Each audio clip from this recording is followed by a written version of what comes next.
A released WWE star refused to work with Vince McMahon. Elsewhere, a top WWE superstar was injured at a live event. And WWE are booking Roman Reigns versus Rey Mysterio. More on that in this video. Hello everyone, Jack and Adam here with the wrestling news. We learned the reason why a WWE superstar refused to work with Vince McMahon over the weekend. This comes off the back of Impact's Slammiversary, which saw the return of Team Canada legend Eric, that's what I mean. Showtime Eric Young. EY. Yeah. It's a bit of a weird one, this, because he re-signed with the company, as reported, this year, and then he never showed up on TV or anything, and then all of a sudden he's gone and he's popped up, well, back at Impact again. Yeah, it was a strange one, but you'd argue not maybe as strange as his time in WWE, which he was talking about recently. Fightful Select has confirmed that Eric Young asked for his release from WWE in April. Hang on, asked for his release. What? In April 2023? Was it that recent? Yeah. Oh my word. I've lost track of all. Wow. Astra's release in April 2023 was granted it and finished out his 90-day no-compete clause just last week. Fightful were told by WWE sources that this request for a release was right after the announcement of Endeavor's deal with WWE and that this wasn't a coincidence. Eric Young didn't want to work with Vince McMahon after the Endeavor deal was announced, and it was evident that obviously then everyone could tell Vince was back. He was there announcing it with his little weird mustache. Gomez, yeah. Yeah, it was strange. Fair play to Eric Young. It sounds like he's sort of standing by his convictions, I suppose. Yeah, they said in the report that it was due to moral, creative, and personal reasons. Didn't want to work with Vince McMahon. So far, he's the only talent that they have confirmed, Fightful have confirmed, that asked for the release due to McMahon's return. I quite admire it. I think that's kind of cool. And the timing worked out perfectly as well, because they were down a man in that tag team match.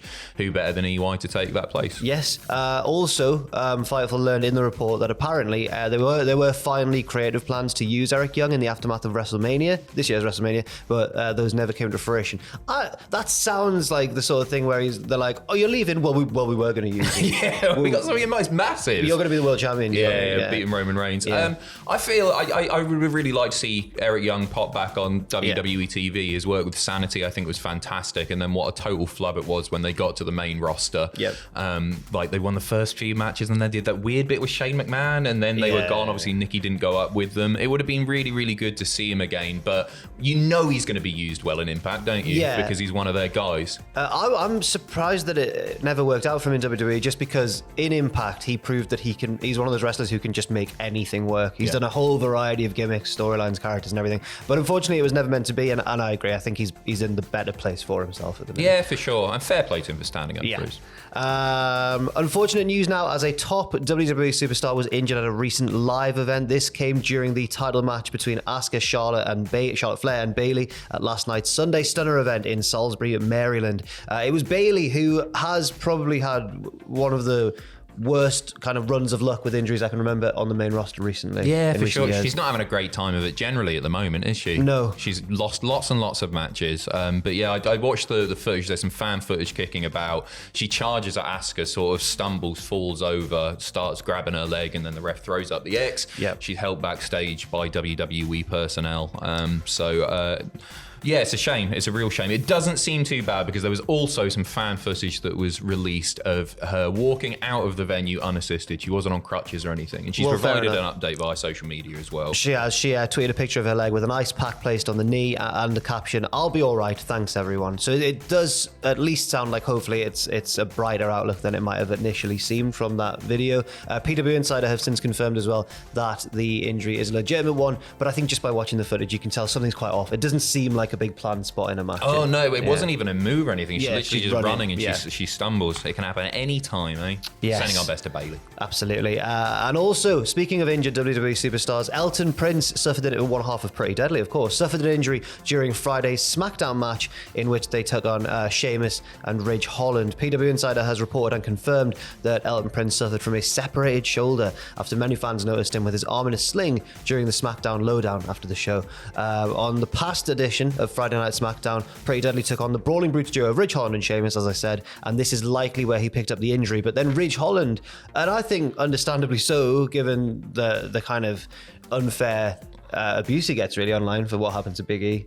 he kind of clarified the situation on social media. Yeah, he tweeted out, so to set people straight before they get all pissy, it wasn't the belly to belly, it was a wonky landing from the pounce. Out of my control, wishing Elton Prince a speedy recovery. Since then, he's had an influx of abuse, obviously, and he's deleted his Twitter as well.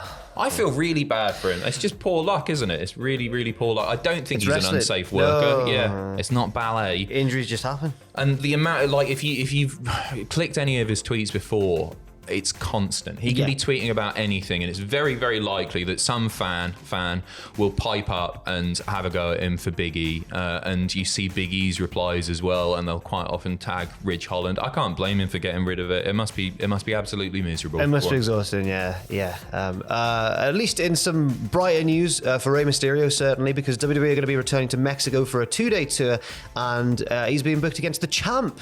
He's taking on Roman Reigns. This is great booking, right? I thought you were annoyed. I thought you were like, this is... Well, he's never going to beat him. He's small. No. The size of Roman Reigns. So I just think this is so good. They've announced 2 matches for the July 22nd show. First of all, the WWE Undisputed Universal Championship will be on the line. Roman Reigns versus Rey Mysterio. You've got the biggest heel in WWE.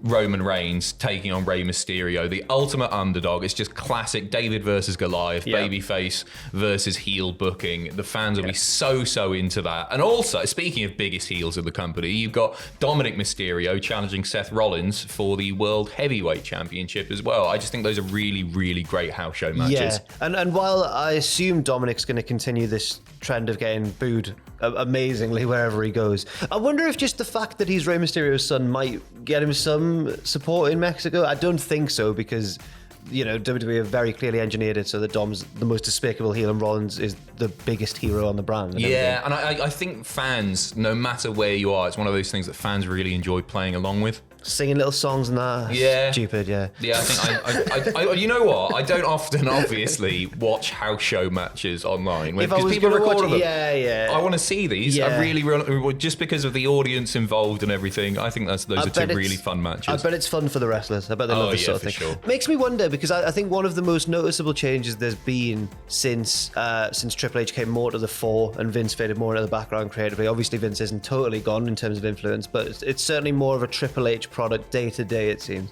One of the biggest changes is that he's not weirdly allergic to having people lose or having people win in their hometown. He likes that sort of thing. I'm not saying that they will win, but he's way more open to giving people nice moments, I think. Yeah, just one-off nice moments. It's weird. They went through a really weird phase of having hometown heroes lose when they were in town, didn't they? Yeah. It's really, it was really almost odd. like a running joke that they were doing. Yeah. But it didn't enhance the product. No, in the slightest. exactly. Yeah. No, I couldn't agree more. Like, it would happen and be like, oh, why? Because it was always like in these fairly inconsequential matches. No big stakes or anything. And then people would just lose. And it's just like, well, you could have just given the crowd a nice moment there. They'd have gone home happy, more likely to buy a ticket in the future, whatever. At least, I know obviously Triple H can't just book the hometown person to win all the time. And in the case of Drew in the UK, he had him lose, and it was Sami Zayn in Montreal, the UK being Drew's hometown. Obviously. But he does give people moments in their hometowns. I'm thinking of Zelina Vega as well, with her Puerto Rican heritage. She had a great moment and all that sort of stuff. So it's hopefully a good sign. But yeah, North Wrestling was really good. Was it? I should give them a mention. Go on, do it. North Wrestling thunderstruck this past weekend. Well, it was genuinely just a really good show. I saw some clips. I saw Gangrel come out, Mercedes come out, Martinez, that is. Yeah. Oh yeah, there wasn't a huge Scotty Too Hotty as well. Janela, but also all and we were always at pains to do this back in the day, but like all the regular roster members really killed it as well. Nice. They killed it. They knocked it out of the crowd. Their biggest crowd yet, right? Yeah, I think it was between 700 and 800 people. It looked great. Good for them. Yeah, very good. So yeah, thank you very much for watching. I think you can look out for that. I think it's going to be on Fight, that North show. I think yes, it is. Yes. You can check that out there, and stay tuned for more wrestling news later on today. Leave your thoughts and opinions in that comment section below, and we'll see you very soon.